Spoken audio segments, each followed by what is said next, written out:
Guys, आज हम बात करने वाले हैं एक ऐसी खबर के बारे में जिसने पूरी दुनिया का ध्यान अपनी ओर खींच लिया है। तो खबर ये है कि इस वक्त ईरान और अमेरिका के बीच युद्ध चल रहा था और तभी अचानक ये खबर सामने आती है कि अमेरिका ने 2 हफ्ते के लिए अस्थायी तौर पर रोक दिया है, यानी कि 2 हफ्ते का सीज फायर हो चुका है। और सबसे चौंकाने वाली बात ये है कि इस पूरे मामले में पाकिस्तान एक मीडिएटर यानी कि बीच बचाव करने वाला देश बनकर सामने आया है। I think there might be none because they're very good bullshit artists. That's why for 47 years they've been bullshitting other presidents and they haven't done the job.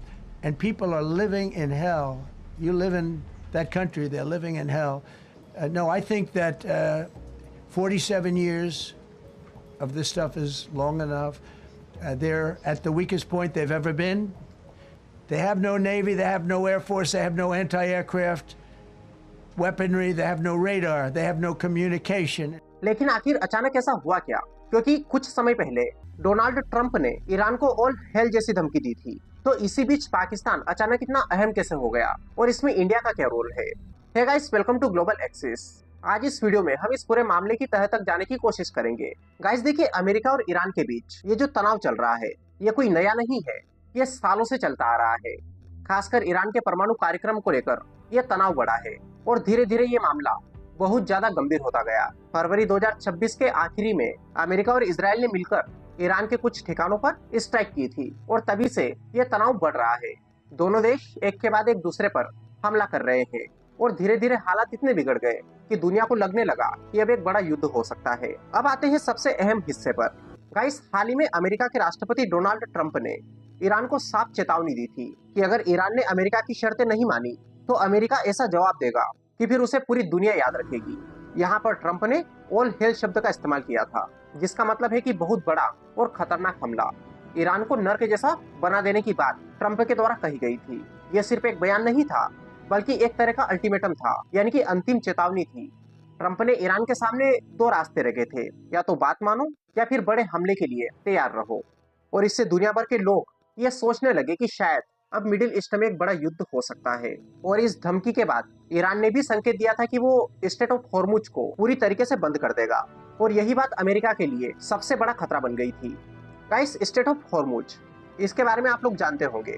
ये एक छोटा सा समुद्री रास्ता है, लेकिन ये सिर्फ रास्ता नहीं है, ये पूरी दुनिया की तेल सप्लाई की लाइफलाइन है। दुनिया का लगभग 20% तेल इसी रास्ते से गुजरता है। अगर ये बंद होता है तो दुनिया भर में तेल की कीमतें आसमान छू जाएगी, पेट्रोल डीजल महंगा हो जाएगा और पूरी दुनिया की इकोनॉमी हिल सकती है। यानी कि इस रास्ते का खुला रहना बहुत जरूरी है।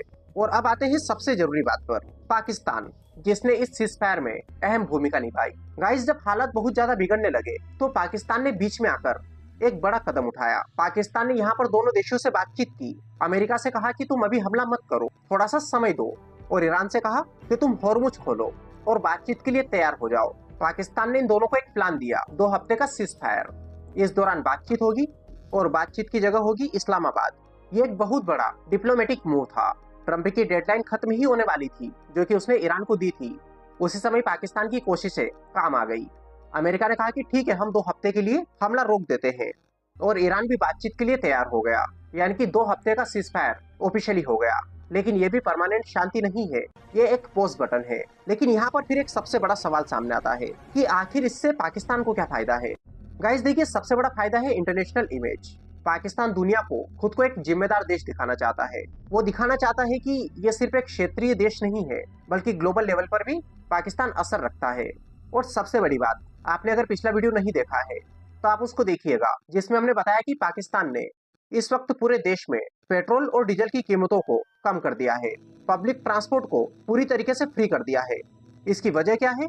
वजह यह है कि कुछ समय पहले ऑयल क्राइसिस के चलते पेट्रोल और डीजल की कीमतों में काफी बढ़ोतरी की थी, लगभग 50%, जिसके बाद वहां की जनता ने प्रोटेस्ट करना शुरू कर दिया था और उसके कारण पाकिस्तान को यह कदम उठाना पड़ा था।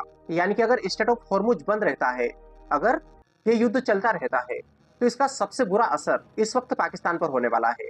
और ये भी एक वजह हो सकती है कि पाकिस्तान इन दोनों देशों के युद्ध को रोकने के लिए काफी ज्यादा रुचि दिखा रहा है।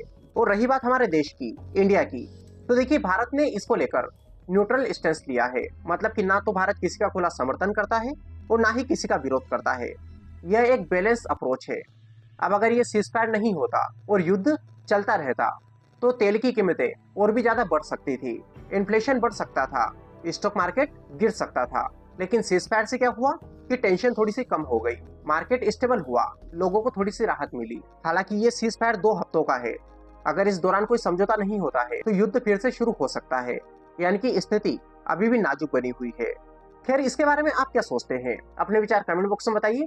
वीडियो पसंद आए तो लाइक करिए, चैनल पर नए हो चैनल को सब्सक्राइब कर लीजिए। इसकी पीडीएफ आप टेलीग्राम से डाउनलोड कर सकते हो, लिंक आपको डिस्क्रिप्शन में मिल जाएगी। सो चलिए, wish you all the very best, thank you so much.